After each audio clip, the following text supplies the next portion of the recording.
here we are at the Supper Club of Knutsford Rugby Club, and I'm delighted to say we've got an absolute rugby league superhero here tonight, and I'm delighted because I know him from some time ago, and it's Andy Gregory. So I see. Thanks for coming, Andy. Not a problem. And I really appreciate it. So it's great to see the two crowds crossing over. Obviously, there's been quite a few boys that have been interested in you coming, and we've got a few questions. Now, I think it's 10 Wembley appearances you made in the Challenge Cup. No, I made 9. Was it not? Oh, research isn't very good. It's 9 Wembley appearances. And in the Challenge Cup final. So what would you say was your best one and your memories from that day? Well, I never lost in any of them. Didn't you? No. That's incredible. Right. My best one, I would say, my first one was in 1981. For Widnes. For Widnes. I'm a Widnes fan, so that was good. That's great. But I'd say my best one was 1988.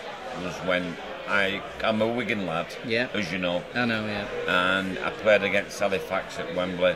We beat Halifax, and I got the Lance-Todd trophy. How many Lance-Todds did you get? 2. 2. Yeah. Which is amazing. That's the man of the match trophy. Yeah.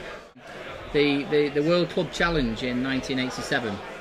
When Wigan beat Australia 8-2. Well, I think you played in that, did you? Was that the World Club Challenge when we beat Manly? Manly, I'm sorry, from Australia. Yeah. I apologise. Was it 8-2? Yeah. So what are your recollections of that? Because that was like a great day. Unbelievable. Like, I played at Wembley in front of 98,000 people. 98,000?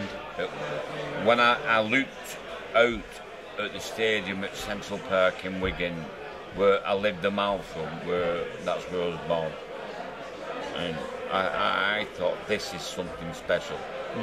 The atmosphere was so intense, and like it was just brilliant to be crowned World Club Champions. I'm lucky enough to play in some great sides, and the Widnes side, when I walked out at Wembley in 81 with Mick Burke and Mick Adams, yeah, and Eric Hughes, yeah, and Mick George, the Wigan side, what we had in the 80s, we had 17, 18 internationals, yeah, and we were the best side by far. Yeah, yeah. I'm not being big-headed, yeah, not being big-headed at all, being a Wiganer, but it took a good side to beat us. Yeah. But what we did, we were full time before anybody else. Yeah. So we had a kickstart, yeah, before anybody could catch up with us. Yeah. The players that I've played with is G. Miles. Right. Centre, and he's Australian. Played against him. I never played with Mal Meninga, and I remember walking out at Sydney Cricket Ground, and I'm saying, look, they're no bigger and no better than us. Yeah. And in a nutshell, the first one come down was a fella called Greg Brentnell, 6'5", ex-Aussie rule player, fullback. Next one, Eric Rowe, 6'2" winger. Yeah, with the beard. Yeah, he was massive, wasn't he? 6'2" winger, and I'm still telling our lads, Great Britain lads, they're no bigger and they're no better. Yeah. And I'm 5'4". Yeah. Next one, Mal Meninga. Yeah. 6'3". Amazing player. Next one, G. Miles. Right. 6'4". And I thought, Greg, you better shut up here, because we've not got to the forwards yet, and there's not one of them under 6'3".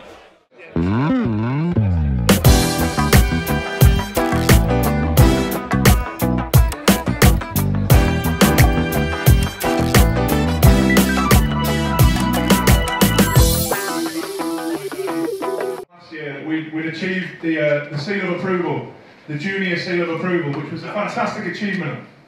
It's an RFU award which approves you as a recommended club, I suppose, to parents, etc., to send their little kids along to come and play in safe hands. That sounds awful.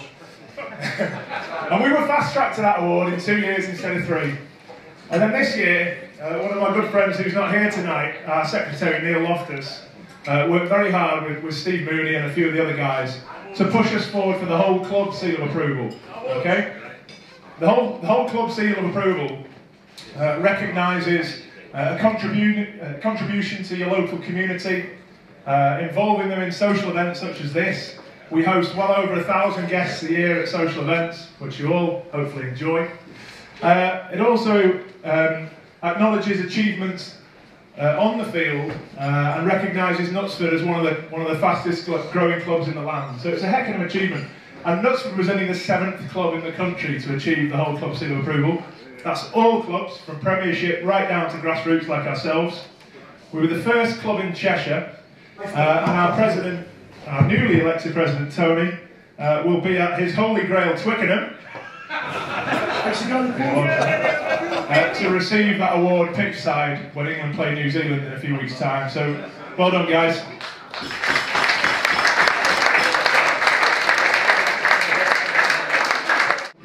This is my first year as president. I've been taking on the role from Colin earlier in the year, and I'd like to thank Colin for the work that he's done in the past as president and as chairman, without whom's effort I don't think we would be sitting here tonight. Gentlemen, Mr. Rick O'Shea.